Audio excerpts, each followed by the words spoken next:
There are several things China could do to pressure Taiwan short of full-scale invasion.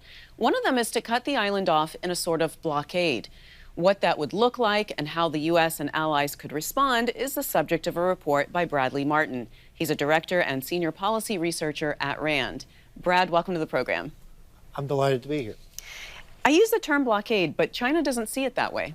They don't see it as a blockade because a blockade implies that a nation is sovereign and that it's an act of war against a nation that is able to exercise sovereignty. China does not view Taiwan's government as being a sovereign, legitimate government, so it would call an action a quarantine instead of a blockade. And that's really the focus of our report. So what would China try to accomplish by doing that? By doing that, they would exercise sovereignty over the area around Taiwan. They would say, we are preventing the movement of things that we don't view as being legitimate.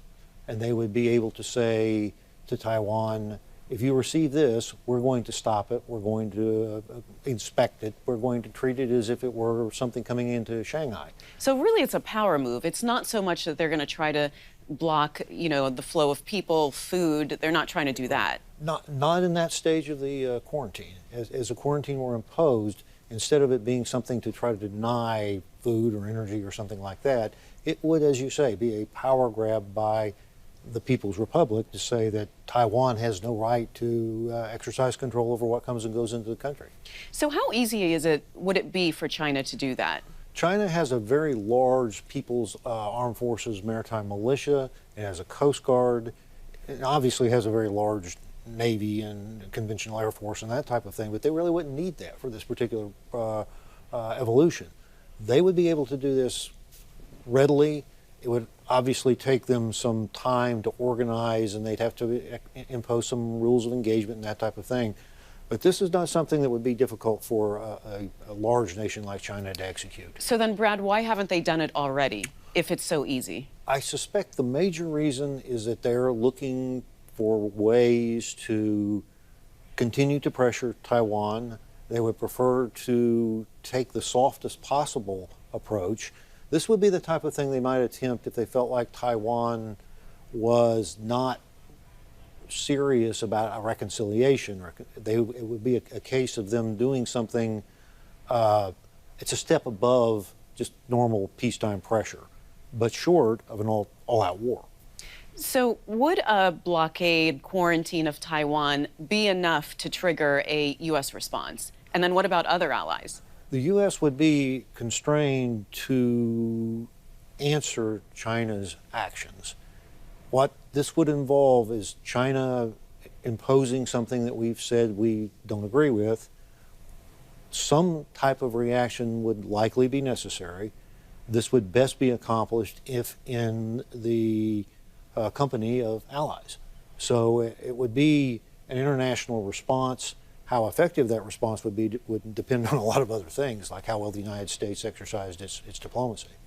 You don't like the idea of the U.S. enacting a counter-blockade of China. Why not? A counter-blockade would be almost wholly ineffective. China is a very large, very well-connected economy. For us to try to impose a blockade, a quarantine, or whatever on China would be almost impossible. Certainly, if you look at how rapidly the pressure would build up on Taiwan, that would be a matter of weeks. Against China, it's a matter of years at best.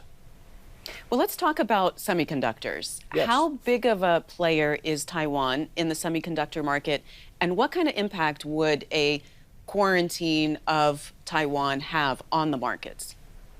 Taiwan is a massive participant in the world semiconductor industry. And in fact, it produces 90% of the most advanced chips, the things that are really going into the cutting edge technology. So disruption of Taiwan's export of semiconductors would be a huge deal, or the products that go with semiconductors. It would be a real problem for the world economy. The consequences of having that cut off would be inability to manufacture some really key components that we've come to rely on.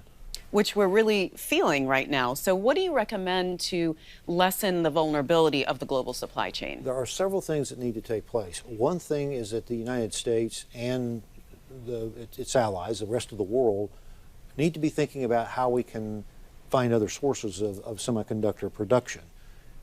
This is a long-term thing. This is not something that happens overnight. This is something that would involve a partnership with industry, partnership with other countries. It's a type of thing that would have to take place over a period of years. Nevertheless, if it's not done, then we're in a position of very great vulnerability when it comes to Taiwan. You also recommend forward deploying U.S. forces, U.S. troops. Yeah. Give us some specifics on that.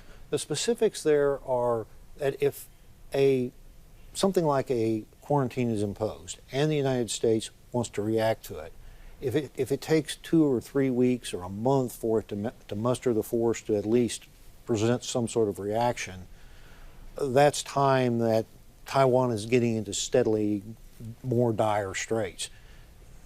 It's not necessary that the forces be used, but it is necessary they be there if they're going to be used. So for deployment, and specifically naval and air forces, the type of things that are already fairly heavily deployed in East Asia would be the type of thing I'm talking about. Although that would be an escalatory move, wouldn't it? It would be escalatory depending on how conveyed. They're certainly there to communicate to China that the United States will not allow or will react to aggressive moves on their part, but it is at the same time not directly provocative. It's not like we're saying we're going to attack China if you do something. It is a measured response which is of limited escalatory potential. All right. Well, Brad, I want to thank you so much for coming in and talking to us about this. Well, thank you very much. I appreciate the chance to discuss this with you. Thanks for watching. If you enjoyed the video, give it a thumbs up and subscribe to our channel so you don't miss out on any future Government Matters interviews.